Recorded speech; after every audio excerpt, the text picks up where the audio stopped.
네, 건설안전 필기 기출문제 제2과목 기출문제 풀이하겠습니다. 자, 이 과목의 첫 번째 강의입니다. 자, 이 과목의 산업심리 및 교육 관련된 문제들입니다. 산업심리 관련된 내용으로 자, 1번입니다. 산업안전심리의 5대 요소가 아닌 것은. 자, 이 문제는 안전심리의 5대 요소 이렇게 물어본 거죠. 안전심리에 5가지 요소가 있다. 자, 이런 내용이고요. 5대 요소를 여러분들이 기억을 해버리셔야 되겠죠. 동기, 기질, 감정, 습성, 습관. 자, 이렇게 5가지가 안전심리 5대 요소라고 이야기합니다. 동기, 기질, 감정, 습성, 습관. 요 5가지를 이야기하고 여기에 있는 동기, 기질, 감정에 의해서 뭐가 결정이 됩니까? 습성이 결정이 됩니다. 자, 여기에 있는 이 4가지 요소, 습성까지의 4가지 요소 전체가 뭘 결정합니까? 습관을 결정을 합니다. 자, 또 다른 문제의 형태로 동기, 기질, 감정에 의해서 결정되는 안전심리 5요소 중에 동기, 기질, 감정에 의해서 결정되는 게 뭐냐? 이렇게 물어볼 수도 있다는 거예요. 그러면 답을 뭐로 한다? 습성이라고 해야 되고 동기, 기질, 감정, 습성에 의해서 결정되는 요소가 뭐냐라고 물어보면 습관을 답으로 해 주셔야 된다라는 이야기입니다. 이 5가지 요소에서도 체계가 있다는 이야기고요. 이 3가지가 습성, 4가지가 습관을 결정하기 때문에 이왕이면 순서대로 기억을 해 주시면 좋겠습니다.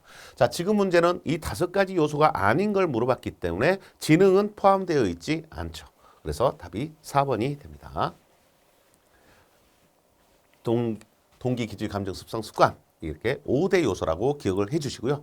자, 두 번째는 인간의 심리 중에는 안전수단이 생략되어서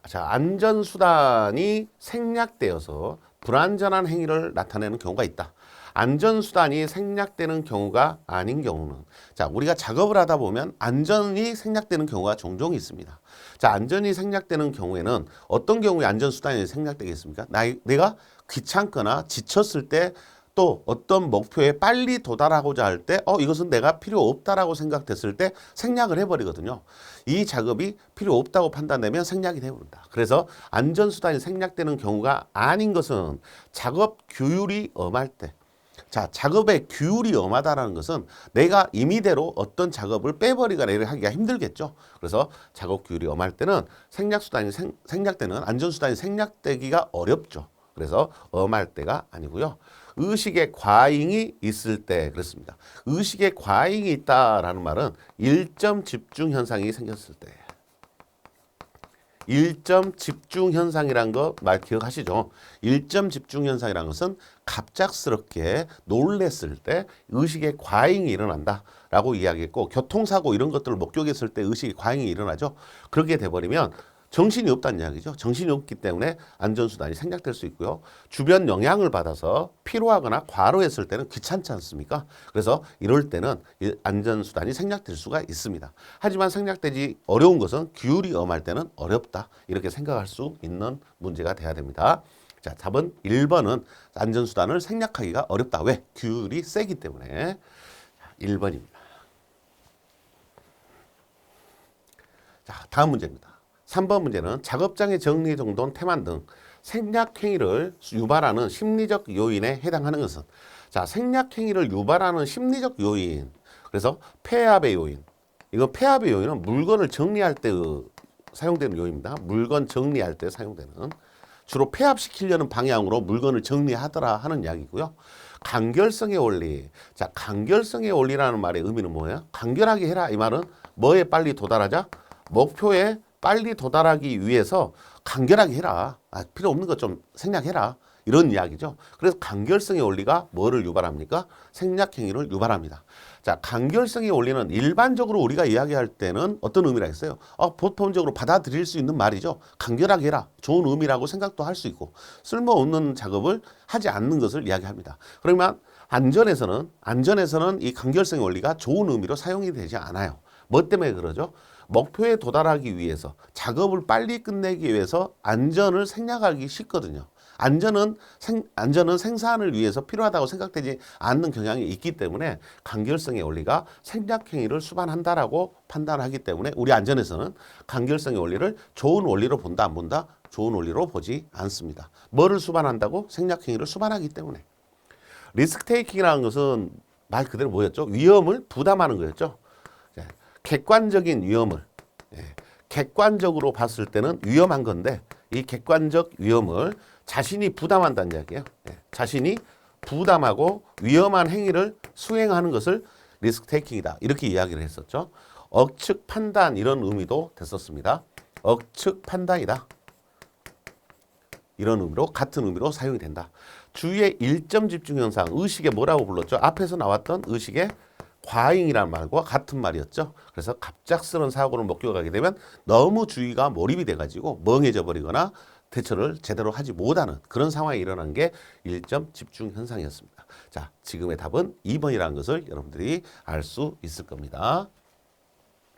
자, 간결성의 원리는 뭘 수반한다? 간결하게 가자는 말 속에는 뭔 의미가 있다? 예, 생략의 의미가 들어가 있다 하는 이야기죠. 생략의 의미가 들어가 있다. 그래서 2번이 답이 됩니다. 자, 심리검사, 적성검사 관련된 문제로 넘어갑니다. 자, 4번 직업 적성검사에 대한 설명으로 틀린 것은 자, 직업 적성검사. 직업 적성검사라는 것은 이 직업에 각각의 개인이 갖고 있는 적성이 적합한지 또는 부족한지 부적당한지 이런 것들을 알아보는 거예요. 그래서 적성에 맞는 일을 하면 작업자가 이 일에 대해서 흥미를 갖게 되고 적극적으로 대응을 하게 되죠. 하지만 적성이 맞지 않게 되면 결국 나중에는 일에 대해서 부담을 느끼게 되고 일을 떠나기도 합니다. 그래서 적성 검사는 작업 행동을 예언하는 것을 목적으로 사용된다. 예언하는 것을 목적하는 것으로도 사용된다. 이런 의미죠. 적성 검사는 작업 행동을 뭐 할 수 있다? 예언할 수 있다. 이 친구가 재밌게 이 일을 수행할 수 있겠구나. 또는 얘가 이 일에 적성이 안 맞아서 힘들어 하겠구나. 라는 그런 것들을 예언하는 것으로서도 사용될 수 있다 하는 이야기입니다. 맞는 말이고요. 직업 적성 검사는 직무 수행에 필요한 잠재적인 능력을 측정하는 겁니다. 아, 이 친구가 이 작업에 아주 잘 적응을 하겠구나. 라는 것을 예언할 수 있다. 특수 능력을 측정한다. 맞는 말로 봐야 됩니다. 직업 적성 검사를 이용하여 훈련 및 승진 대상자를 평가하는데 사용할 수도 있다라고 했고요. 자, 훈련이나 이런 것들도 적성에 맞는 친구들한테 선발을 해서 할 수 있는 그런 거죠. 직업 적성은 단기적 집중 직업 훈련을 통해서 개발이 가능하므로 자, 가능하다는 게 잘못된 거예요. 단기적으로 가능하다? 아니다. 적성이라는 것은 내가 태어날 때부터 성장하면서 자연스럽게 만들어진 것이기 때문에 단기적으로 적성을 만든다? 불가능합니다. 단기적인 게 아니란 이야기죠. 예, 직업 적성은 장기간에 걸쳐 형성되는 개인의 직업 적합성이다. 이렇게 이야기를 합니다. 그래서 기간적으로도 단기간이 아니라 장기간이라고 이야기를 해야지 적성이 훈련을 뭐 받았다 해서 교육을 받았다 그래서 단기간에 적성이 만들어진다. 이렇게 보기는 어렵습니다.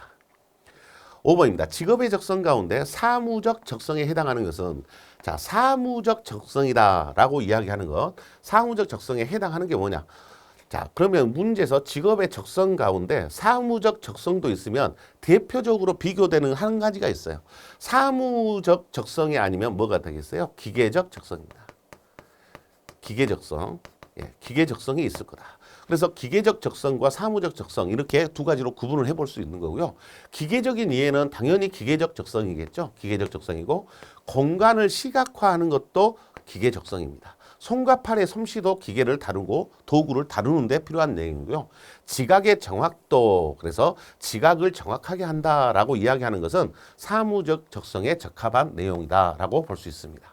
그러니까 기계적 적성은 기계 설비나 도구나 이런 것들을 어떻게 잘 다루냐, 이런 것들의 이야기요, 이해를 어떻게 하냐, 기계적 이해가 어떻게 빠르냐, 이걸 이야기하고 지각의 정확도는 사무적 적성에 가까운 거다라고 볼 수가 있겠습니다. 답은 4번을 하셔야 되고, 자, 기계적 적성이 있고 사무적 적성이 있는데 기계적 적성은 손과 팔을 얼마나 잘 놀릴 수 있는가, 그 다음에 공간을 시각화할 수 있는가, 입체적인 것을 시각화할 수 있냐, 기계적인 이해를 잘 하냐 안 하냐, 이런 것들이 기계적 적성이고, 사무적 적성은 지능이나 지각, 또 지각의 정확도, 속도 이런 것들을 사무적 적성이다라고 구분을 하게 됩니다. 자, 여러분들이 사무적 적성과 기계적 적성 두 가지에 대해서 구분을 하셔가지고 기계 관련된 거, 기계 관련된 것이면 손이나 팔이나 손팔이나 솜씨나 기계적 이해, 공간을 시각화하는 거, 이런 것들은 이제 실질적으로 기계를 다루는 사람한테 필요한 능력이다 하는 이야기입니다. 자, 6번입니다. 직업 적성 가운데 시각적 판단 검사. 이제 구체적인 직업 적성 검사에 대해서 여러 가지로 분류를 하는데 시각적 판단 검사에 대해서 합니다. 뭔 말이죠? 시각적 판단이라는 것은 눈으로 보고 구분을 얼마나 잘하냐 하는 것을 이야기하는 거죠. 눈으로 보이는 것을 이야기합니다. 자, 눈으로 보이는 것이기 때문에 조립검사, 명칭 판단 검사, 형태 비교 검사, 공구 판단 검사. 자, 여기서 시각적 판단 검사에 해당하지 않는 것은 이렇게 물어봤기 때문에 답은 조립 검사가 됩니다. 자, 조립 검사라는 것은 조립을 얼마나 잘하느냐 이거예요. 그럼 이것은 뭐의 솜씨예요? 손놀림의 손이에요. 손놀림이 얼마나 좋냐? 얼마나 잘하냐? 이것들을 알아보는 게 조립 검사입니다. 조립을 얼마나 잘하느냐요. 그러면 이 조립을 얼마나 잘하느냐는 결국은 기계적인 특성을 손의 놀림으로 확인해 보겠다 하는 이야기죠. 확인해 보겠다는 이야기이기 때문에 시각적 판단이 아닙니다. 그렇지만 형태를 비교한다든가 명칭을 비교한다든가 또는 공구 판단 이런 것들은 전부 시각적 판단 검사에 해당이 된다라고 볼 수 있겠습니다. 자, 조립이다라고 해버리면 이 조립이란 말 속에 이미 조립이라는 것은 눈으로 하는 게 아니잖아요. 눈으로 조립합니까? 아니잖아요. 그러니까 조립 검사가 이 문제에 답이 된다. 이렇게 판단할 수 있습니다. 시각적 판단 검사, 공구 판단, 명칭 판단, 형태 비교 이 세 가지가 해당이 된다. 자, 7번입니다. 적성 검사의 종류 중에서 시각적 판단 검사의 세부 검사 내용에 해당하지 않는 것은 자, 이 문제도 똑같아요. 공구, 형태, 명칭 판단 해서 회전검사도 마찬가지로 손의 놀림을 측정하는 검사입니다. 손의 놀림을 검사하는 거다라고 보셔야 되겠습니다. 자, 답은 1번입니다. 앞에 문제하고 똑같은 내용을 물어본 내용이 되겠습니다. 8번입니다. 자, 어떤 과업을 성취할 수 있는 자신의 능력에 대한 스스로의 믿음. 자, 내가 어떤 과업을 성취할 수 있다는 자신의 능력에 대한 믿음. 이걸 무엇이라고 하냐? 용어 물어본 거예요. 자기 통제, 자아 존중감, 자기 효능감, 통제, 소재. 이렇게 불렀어요. 그래서 여기 자신의 능력에 대한 스스로의 믿음. 뭐라고 부른다? 자아 효능감. 이렇게 부릅니다. 자기 효능감. 자아 존중감이라고 부르는 것은 뭐라고 설명을 합니까? 자아 존중감이다 그런 것은 자신이 사랑받을 만한 가치가 있는 소중한 존재다라고 생각을 해야 된다는 이야기죠. 그래서 우리가 이걸 줄여서 뭐라고 해요? 자아 존감 이렇게 부르죠. 자아 존감. 나는 사랑받을 만한 가치가 있는 사람이야 라고 이야기하고 어떤 성과를 이루어내는 만한 유능한 사람이라고 믿는 겁니다. 그래서 과업을 성취할 수 있는 자신의 능력에 대한 믿음입니다. 내 능력에 대한 믿음은 자기의 효능감, 내 능력이 있다. 나는 그럴 능력이 있어 라고 생각하는 게 효능감이고 자존감이라고 부르는 것은 자기를 존중해야 된다. 자신을 존중하라는 이야기죠. 그래서 자기도 사랑받을 수 있다. 사랑을 받을 만한 가치가 있다. 라고 생각을 하는 게 자아 존중감입니다. 자, 두 가지가 고민이 됐을 거고요. 여러분들이 처음 보셨을 때는 자존감이냐 자아 효능감이냐 구분이 됐을 건데 지금 여기서는 자아 존중감과 효능감을 구분을 하라는 이야기입니다. 자, 이런 문제도 출제가 됐습니다. 9번입니다. 심리검사의 구비 요건이 아닌 것은 자, 심리검사를 할 때는 주요한 요소들이 있는데요. 자, 표준화되어 있는 게 검사의 표준화. 좋습니다. 신뢰성이 있어야 된다. 타당성이 있어야 된다. 규격화가 돼야 된다. 규격화라는 것은 없습니다.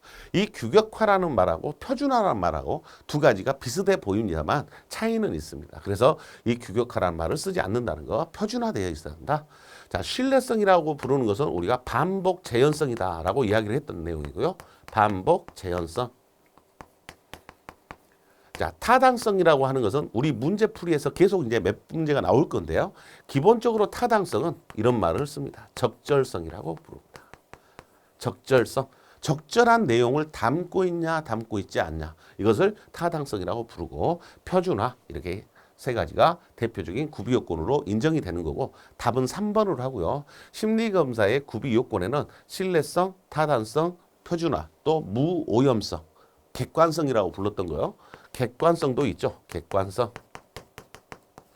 객관성, 다른 말로 무오염성 이렇게 부른 요소도 들어가 있죠. 거기에 또 사용성도 있죠. 얼마나 사용하기 쉬워야 되냐. 심리검사가 사용하기 쉬우면 편하겠죠. 그래서 사용성도 들어가 있습니다.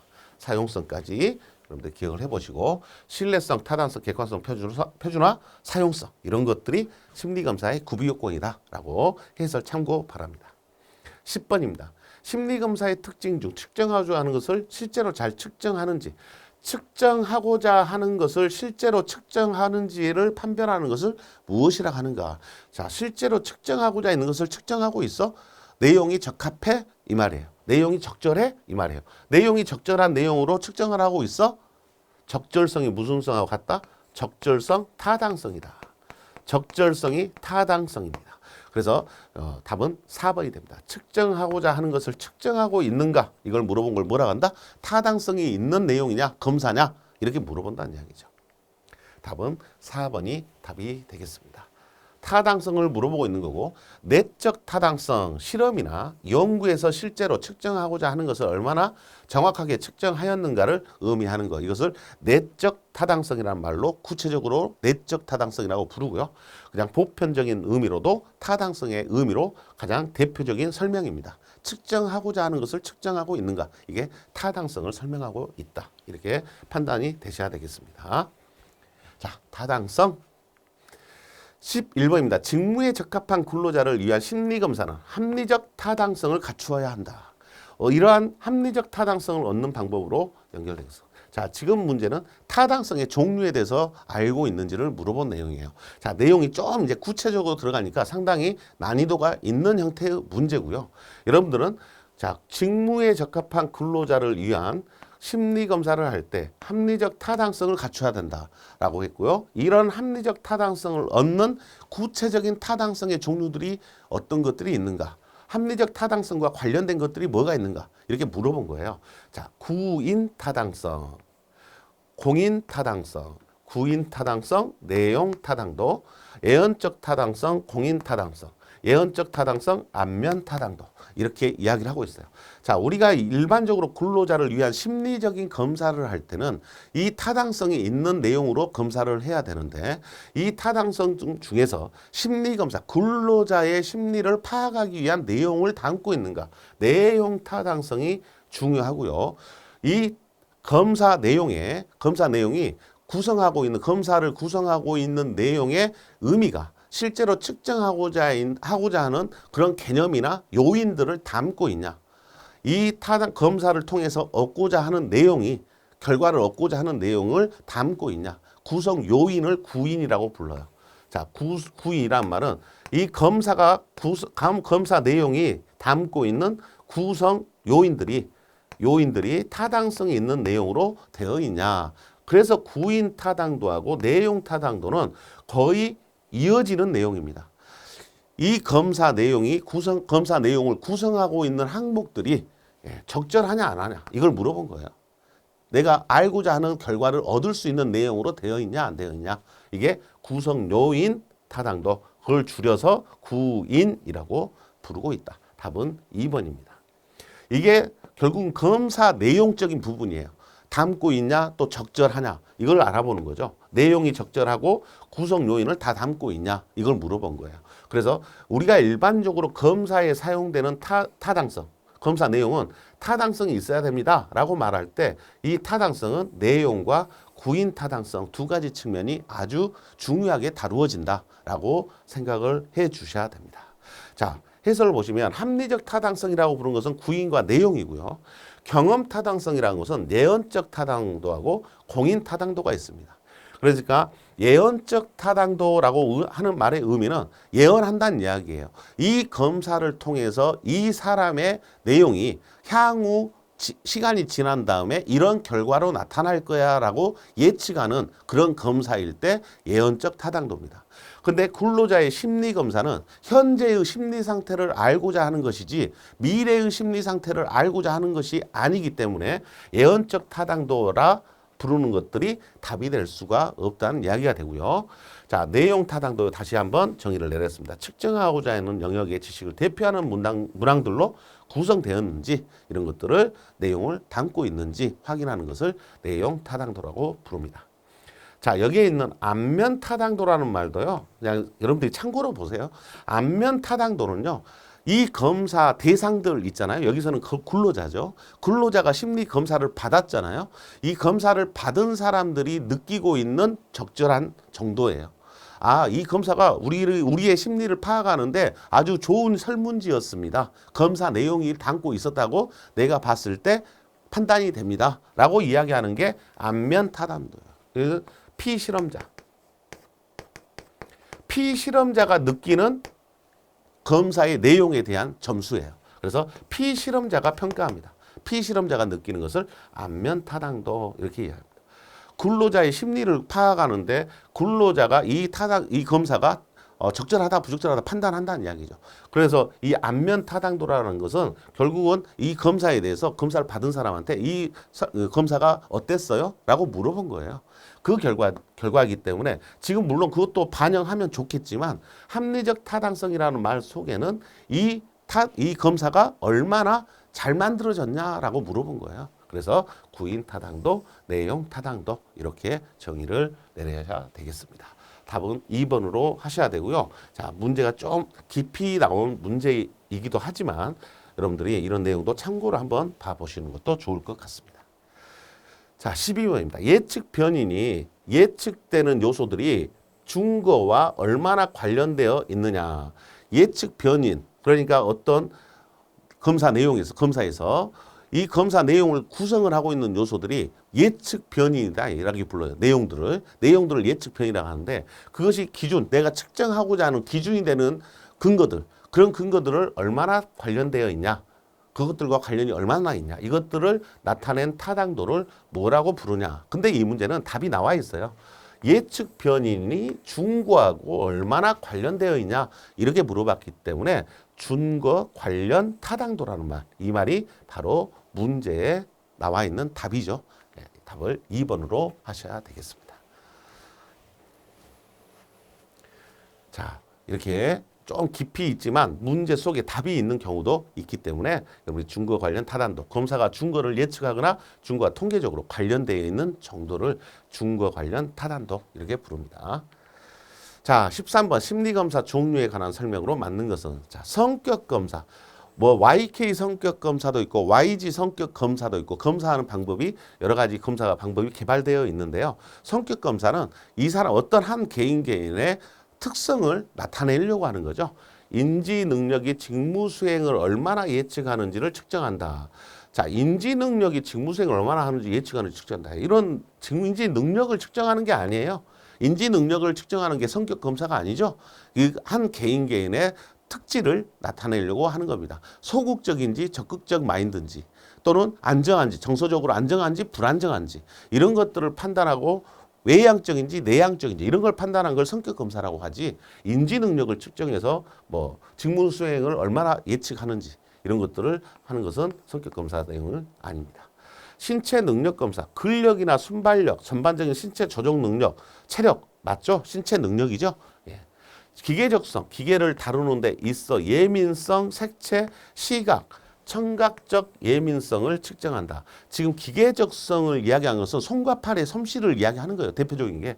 기계적성이라는 것은 얼마나 기계를 이해를 잘하고 기계 이해를 잘하고 손과 팔을 잘 쓰는가, 손과 팔을 잘 활용해서 기계를 다루는가, 이것을 측정하는 것을 기계적성이라고 하지, 기계를 다루는 것을 측정하는 거지 이 다루는 데 있어서의 예민성, 색채, 시각, 청각, 예민성 이런 것들을 측정하는 것은 감각 검사라고 합니다. 인간이 갖고 있는 감각 검사를 하고 있는 거죠. 그래서 기계적성을 정확하게 설명을 못하고 있습니다. 지능검사는 제시된 진술문에 대하여 어느 정도 동의하는지에 관해 응답하고 이를 척도 점수로 측정한다라고 이야기한 거예요. 지능검사도 마찬가지로 지능검사는 지적 능력을 검사하는 거지 어떤 진술된 문장에 대해서 동의하고 응답하고 점수를 측정한다 이렇게 이야기하는 게 지능검사 설명도 적합하지 않습니다. 그냥 지능검사는 뭐예요? 지적 능력을 판단하는 거죠. 자, 맞는 것은 답은 2번밖에 없다라고 판단이 되고요. 자, 성격 검사에 대해서 설명을 해서 개인이 가지고 있는 성향, 기질, 특질을 측정하는 검사를 이야기하고 있고요. 기계적성 검사는 기계적인 요소의 구분과 다루는 정도를 측정하는 거죠. 그 다음에 지능검사라고 부르는 것은 지적 능력을 평가하는 것이죠. 그래서 각각의 검사에 대한 설명을 좀 더 다른 방향으로 설명을 했기 때문에 2번을 뺀 나머지가 다 틀린 요소로 보게 됐습니다. 자, 직무 분석 관련된 내용입니다. 14번입니다. 과업과 직무를 수행하는 데 요구되는 인적 자질에 의해 직무의 내용을 정의하는 절차. 자, 인적 자질에 의해 직무의 내용을 정의하는 절차에 해당하는 것은 과업과 직무를 수행하는 데 요구되는 인적 자질에 의해, 결국 여기서부터가 중요한 말이에요. 직무의 내용을 정의하는 절차에 해당하는 것은 직무 내용을 정의를 내리기 위해서 뭘 하게 됩니까? 이 직무에 대해서 분석을 해봐야 된다는 이야기죠. 그래서 직무 분석이라고 이야기를 합니다. 직무 분석이라고 이야기한다. 직무 평가는 각각의 직무에 대해서 순위를 매겨놓은 거예요. 분류를 해놓은 거예요. 직무로 평가한다는 것은 서열을 매겨놓은 거다. 또 뭐 등급을 나누는 거다. 이를 용도로 직무 평가를 하는 거고요. 직무 분석은 이 직무의 내용이 어떤 것들이라고 이야기를 해야 되는가에 대한 정의를 내리는 겁니다. 내용 정의하는 절차에 직무 분석이 들어가 있다라고 생각을 하셔야 돼요. 직무 확충이라고 하는 것은 직무 확대하고 아주 유사합니다. 직무 확대. 자, 직무 확대라는 개념에서 좀 더 발전된 게 직무 확충입니다. 직무 확충 이렇게 부릅니다. 그래서 지금 1번에 있는 직무의 내용을 정의하는 절차, 직무의 내용을 정의하기 위해서 뭐가 필요하다? 직무 분석이 필요하다라고 여러분들이 문장을 이어서 이야기를 해볼 수 있으면 답을 찾을 수 있습니다. 직무 분석입니다. 자, 직무 분석이 이 문제의 답이고 내용을 정의한다. 이 직무에 대한 내용을 정의하기 위해서 필요한 절차다. 직무의 성격에 관련된 모든 중요한 정보를 수집하고 직무에 관련된 정보를 수집하고 이들 정보를 관리 목적에 적합하게 정리하는 체계적인 과정을 직무 분석 과정 이렇게 생각하시면 되겠습니다. 직무 분석이라는 것은 과정의 하나다. 과정이 하나인데 이 과정이 왜 필요하냐? 이 직무를 정의를 내리기 위해서 그렇다라고 보시면 되겠습니다. 자, 15번입니다. 직무 분석을 하는 방법입니다. 직무 분석이 직무의 내용을 정의하는 절차라고 했는데 어떻게 직무 분석할 수 있습니까? 자, 면접을 통해서 이야기를 나눠보면 된다. 이 직무를 수행하는 사람과 이 직무 분석을 면접을 통해서 수행하고 있는 사람한테 면접을 통해서 직무 분석을 할 수 있죠. 관찰법, 직무를 수행하는 것을 관찰을 해보는 방법이고요. 실험법, 설문지법 이런 것들이 있습니다. 자, 여기서 직무 분석 방법으로 사용하지 않는 것은 실험법이라는 겁니다. 실험법. 자, 그러니까 실험법이라는 것은 실험을 해서 한다는 것은 어떤 조건이 실험이라는 조건에 의해서 조정이 돼버리거든요. 그러니까 그 직무에 대한 본질을 못 본다는 거죠. 그래서 면접, 관찰, 설문지 이런 것 통해서 직접 확인을 하고 실험법이라는 게 적용되지는 않습니다. 자, 면접법이 있고 관찰법, 중요사건법. 이제 직무가 너무 광범위할 때는 주요 사건만 가지고 분석을 하기도 합니다. 중요한 요소들만. 워크 샘플링법, 작업의 샘플을 가지고 하는 것. 그다음에 질문지법. 이렇게 설문지법이 질문지법과 같은 말로 여러분들이 보셔야 되겠죠. 그래서 분석의 방법에 이러한 5가지 종류가 있다라는 것을 알고 있는지 물어보는 문제가 됩니다.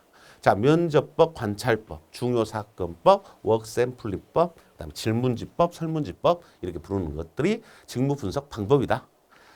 자, 16번입니다. 이제 직무 분석이 아니라 뭡니까? 직무를 평가하는 방법. 직무를 평가한다라는 말 속에는 앞에도 직무평가가 있었지만 제가 직무평가를 뭐라고 했어요? 분류하는 거다. 등급을 매기는 거다. 서열을 정리하는 거다. 라고 이야기하는 거였어요. 그래서 직무평가하는 방법은 서열을 매기는 거다. 또 분류하는 것이다. 또 투사법이 있고요. 요소 비교법 이렇게 있습니다. 그래서 직무평가하는 방법에는 분류하는 거예요. 서열을 나눠서 분류하고 또 서열대로 또 분류를 해보고 등급별로 분류를 해보고 또 요소를 비교해보고 또 점수를 매겨봐서 분류를 하는 점수로 분류할 수도 있죠. 등급으로 할 수도 있고 이렇게 직무평가하는 방법이 있습니다. 투사법이 해당되지 않습니다. 자, 직무평가하는 방법에는 서열법 또는 등급법, 그 다음에 분류법, 그 다음에 점수법, 요소 비교법 이렇게 4가지가 대표적으로 직무평가하는 방법입니다. 최소한 여러분들은 이 직무평가 4가지 항목이 있다라는 거 우리 내용 기본 이론에도 있었습니다만 이 4가지 내용이 있다라는 거 분류 방법이 4가지 있다라는 것 정도는 한번 보고 넘어가셔야 될 내용이 되겠습니다. 지금은 문제가 방법만 물어보고 있잖아요. 방법만 물어보고 이렇게 답을 찾을 수 있는 것이기 때문에 큰 분류로 종류만 이렇게 기억하실 수도 있어야 되겠다라는 생각이 듭니다. 자, 17번. 직무와 관련된 정보를 직무 명세서와 직무 기술서 이렇게 두 가지로 구분할 경우 직무 기술서에 포함되어야 하는 내용과 가장 거리가 먼 것은 자, 이 직무 명세서하고 직무 기술서는요, 두 가지를 구분을 먼저 간단하게 하셔야 돼요. 직무 기술서는 실제로 이 직무와 관련된 내용들을 정리한 거예요. 이 직무가 어떤 직무다. 직무의 직종이나 과업이나 방법이나 이런 것들을 이야기하는 게 직무 기술하는 거예요. 이 직무는 이런 일을 수행하는 거야 라고 이야기하는 거고, 직무 명세서는요, 이런 직무에 대한 명세를 나타낸 거예요. 이 직무를 수행하기 위해서는 이러한 것들이 필요로 해라고 이야기한 거예요. 그 필요로 해라는 것을 누구한테 한 거예요? 직무를 담당할 사람한테 하는 거예요. 자, 이것은 이 직무를 수행할 작업을 할 작업자에 대한 기준이에요. 작업자가 이 직무를 수행하기 위해서 이러한 능력이 있어야 돼라고 이야기하는 거예요. 기준. 그래서 작업자의 요구되는 능력을 이야기하는 것은 명세서입니다. 명세서. 그러니까 기술서는 작업자의 능력을 이야기하지는 않아요. 이 작업이 어떤 작업이다라는 걸 소개를 해요. 그래서 이 기술서에 의해서 직무 명세서가 규정을 뭐라 합니까? 이런 사람이 이 직무를 맡아야 된다라고 이야기하는 거예요. 이 직무는 이 기술서에 써진 내용의 업무를 수행을 해야 되는데 이 업무를 수행하기 위해서는 이런 사람이 있어야 돼라고 명세를 정한 것이다 라고 정리를 해 주셔야 됩니다. 자, 기술서하고 명세서하고 구분을 하는데 명세서는요, 직무 수행에 필요한 인적 요건에 대한 내용을 정리한 겁니다. 인적 요건이나 특성이나 쉽게 말해 직무 수행자의 인적 요건을 명시하는 것, 이것을 명세서라고 부릅니다. 간단하죠?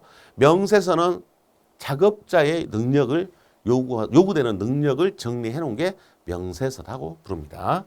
자, 업무 수행자의 능력을 정리해 놓은 게 명세서, 그 직무에 대해서 내용 정리를 해 놓은 게 기술서, 이렇게 구분을 해 보셔야 되겠습니다. 자, 스트레스 관련된 문제로 넘어가겠습니다.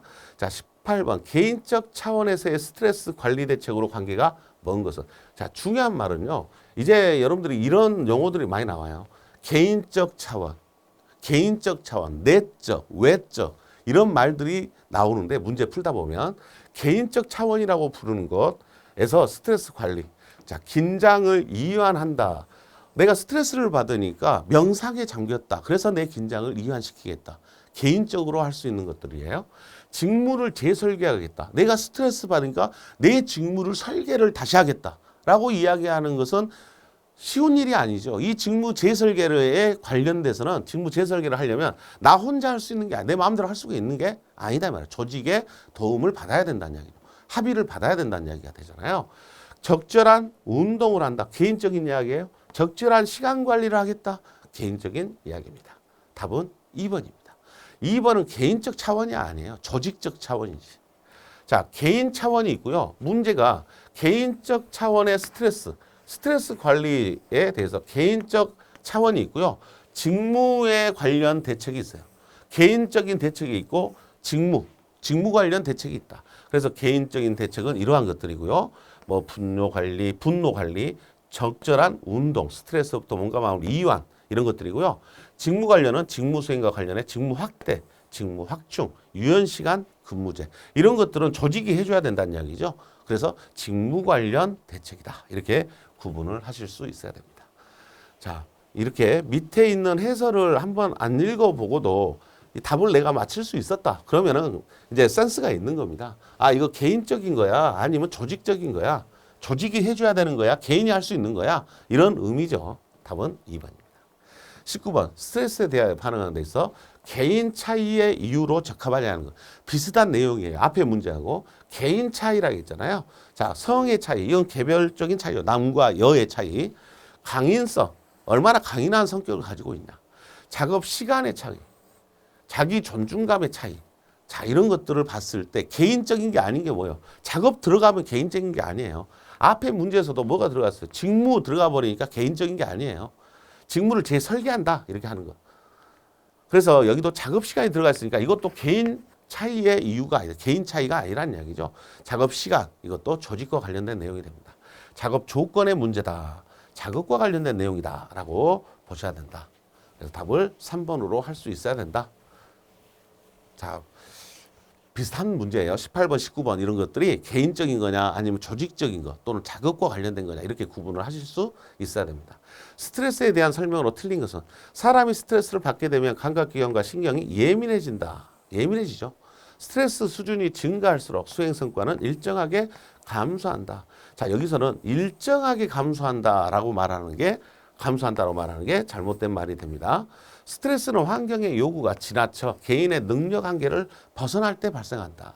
스트레스는 환경에서 요구하는, 조직에서 요구하는 것이 개인의 능력의 한계를 벗어날 때, 스트레스가 받는 거죠.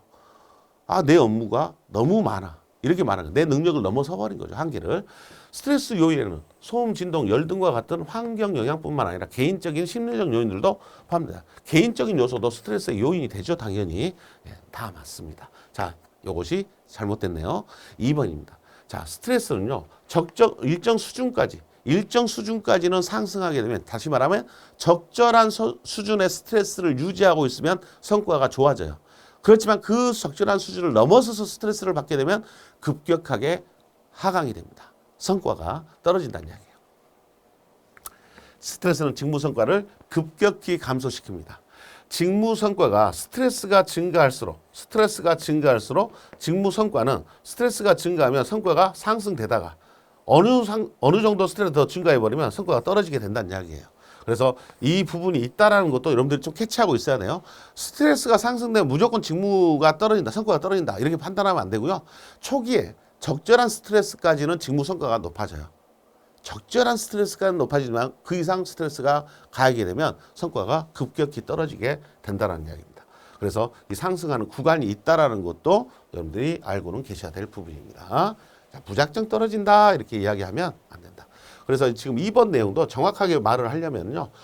스트레스 수준이 일정 수준까지는 직무 성과를 성과를 증가시키나 그 수준, 일정 수준 이상의 스트레스를 받게 되면 급격히 하강한다. 이렇게 이야기를 해야 정확한 설명이 됩니다. 2번이 틀렸다는 것. 자, 21번입니다.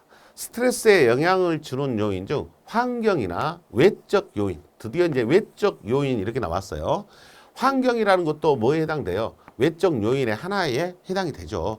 내적이라는 것은 개인적인 것을 내적이라고 합니다. 자, 자존심은 개인이 갖고 있는 마음에 있는 것이기 때문에 일반 사람이, 옆에 있는 사람이 나를 봐도 저 사람 자존심이 상했네 이렇게 알아요, 몰라요? 모르죠. 내가 말 안 하면. 이 사람이 참고 있으면 모른다는 이야기죠. 내적인 거예요. 개인적인 거고. 그러니까 현실의 부정이라는 것도 내가 봐서 알아요? 안 보이죠. 도전의 좌절과 자만심의 상충. 자만심이 있다라는 것도 있는지 없는지 우리가 쉽게 판단이 안 되죠. 직장에서의 대인관계 갈등과 대리. 직장에서 뭐라고 그랬어요? 대인관계예요. 그럼 대인관계라고 이야기하면 상대방이 있는 거잖아요. 자존심이나 자만심이나 부적응 이런 것들은 내 내부적으로 일어나는 문제다 이야기죠. 그래서 이런 것들을 우리가 내적 요인 이렇게 부릅니다. 내적 요인. 그래서 외적 요인에 해당된 게 뭐냐 그랬으니까 대인관계, 주변 사람들이죠. 4번입니다.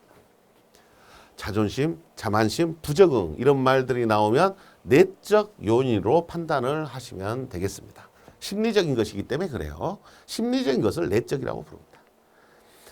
22번 스트레스의 개인적 원인 중 한 직무의 역할 수행이 다른 역할과 모순되는 현상을 무엇이라고 하는가? 자, 역할 수행이 다른 역할과 모순이 돼버렸어요. 그럼 역할 연기라고 합니까? 기대라고 합니까? 조성이라고 합니까? 갈등이라고 합니까? 스트레스의 원인이에요. 스트레스의 원인이란 말은 내한테 주어진 역할이 나하고 맞다 안 맞다 안 맞다는 이야기죠. 안 맞으니까 뭐 하겠어요? 갈등이 일어나죠. 갈등. 그래서 우리가 슈퍼의 역할 이론 4가지에 대해서 정리를 한 겁니다. 역할 연기라고 하는 것은 나한테 주어진 역할을 수행을 하는 걸 역할 연기라고 하고, 내한테 주어질 역할에 대한 기대감을 말합니다. 나한테 주어질 일에 대한 기대감, 역할의 조성하면 내가 하고 싶은 것과 하기 싫은 일을 구분하는 것을 조성이라고 합니다.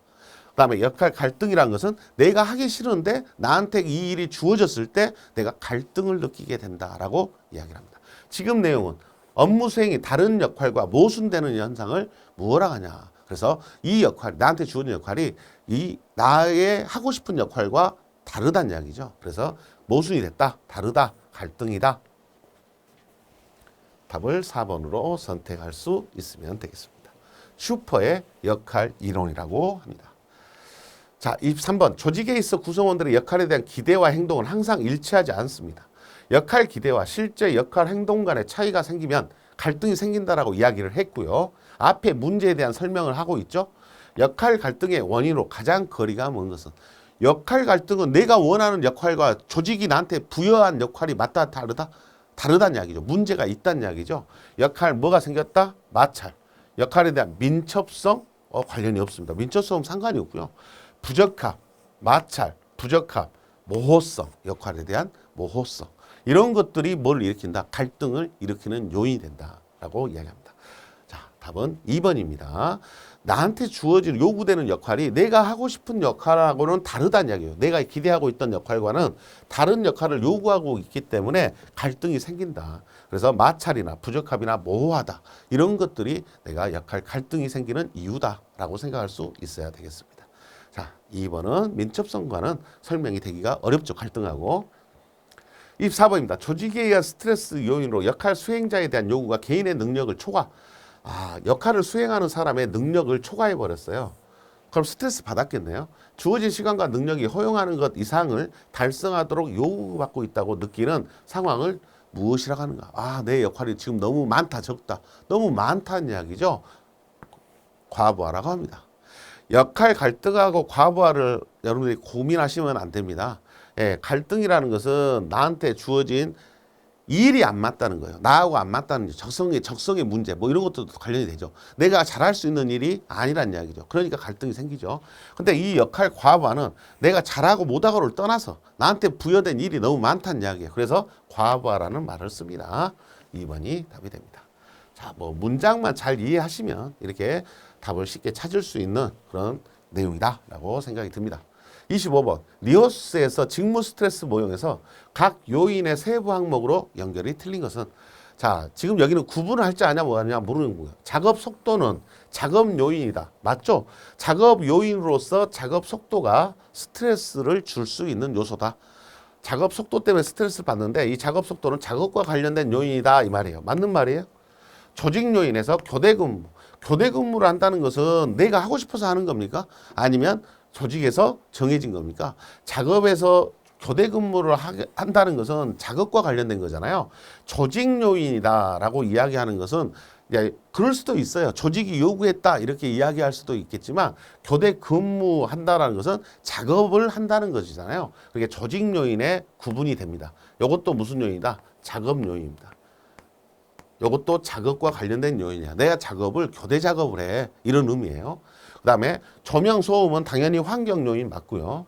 완충작용 요인, 대인관계, 완충작용 요인이라고 부르는 것은 내가 스트레스를 받았을 때 이 스트레스를 줄여줄 수 있는 요인들이에요. 그래서 대응 능력 해서 스트레스가 왔을 때 내가 얼마나 대응을 잘하냐.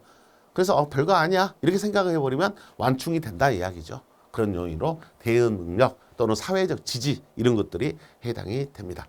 자, 틀린 것은 2번이고요. 자, 정리를 좀 헷갈릴 수 있어요. 조직과 작업 요인 두 가지를 구분할 때 헷갈릴 수 있는데요.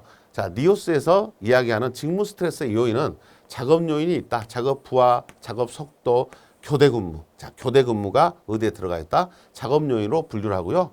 조직 요인은 역할 갈등, 관리 유형, 의사 결정 참여, 고용에 대한 불확실 이런 것들이 조직적인 요인이다. 조직의 요인이다. 환경 요인은 조명, 소음, 진동, 고열, 한냉이고요. 중재 요인에서 직무 스트레스, 개개인의 지각과 상황에 반응하는 방식에 따라 세 가지로 분류하는데 개인적 요인이 있고 조직의 요인, 완충작용 요인 세 가지로 나눕니다. 성격, 연령, 경력은 개인이고 가족 상황, 교육 상태, 결혼 상태 이것은 작업자 개인이잖아요. 그래서 조직 외 요인이다. 그다음 완충 작용 요인은 사회적 지지, 업무 숙달, 대응 능력 이런 것들이 완충 요인이다라고 부르게 됩니다. 자, 이 내용으로 이 문제 정리를 한번 해보실 수 있도록 하셨으면 좋겠습니다. 자, 교대 근무 작업 요인에 해당이 됩니다.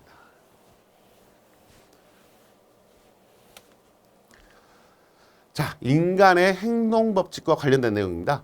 26번 인간의 행동 법칙에 대해서 레빈이라는 사람이 다음과 같이 식으로 표현을 했는데요.